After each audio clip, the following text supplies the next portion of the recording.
Bonjour. Gorgui Suluhu, yaa ngi toog. Monsieur Jackson, waaw maa ngi toog waaw. Mais il fait froid là. Tu fais quoi dehors avec ton sous-vêtement? Yow xanaa seddoo. waay man dama faale froid man ragal lu ma sedd man si biir congélateur laa juddoo monsieur Jackson. Congélateur mel ni mii. bien sûr. Fen. koy waxal Jackson maytuma waa foo jóge ak sa mbuus bi li muy xeeñ ñax na de. Maïga. nga ni lan. Maïga laa jógee, je viens di Maïga. yow monsieur Jackson kon da ngay dugg Maïga. Mais bien sûr. Alaaji Suluhu, toi aussi. Kan moo bañ Maïga?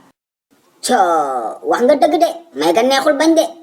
lii nag moo tax nekk célibataire neex. ay Maïga ay forox caaya. man de ba ma amee soxna laa gëj a dugg Maïga. tët bu guddi jotee ñu may jox ay dëxin ay mbaxalu saalum. Ne t'en fais pas. Demain dinaa la invité Maïga. waxuma loolu lu nekk ci mbuus bi. Pain et spaghetti, mayonnaise, pobar et omelette.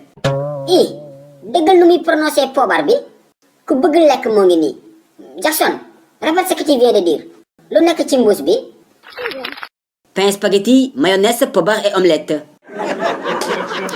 mais pourquoi tu prends pas le nenu baxal au lieu de nenu omelette. Mais c'est quoi le nenu baxal? l'œuf de poule bouilli. Non, ça va. L'omelette est plus saf, plus neex. yow mii toppal Maïga yi rek ndekete saa yoo rombee fii guddi gi di direeku rek Maïga nga jóge yak sa biiru omelette bii.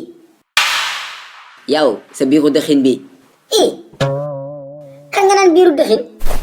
waaw monsieur Jackson da ngay dem doo ma daggal ci mburu mi ngir yàlla waay reeraguma soo ko lekkee yàlla bu mu rees riba saa ko dëtëg deret.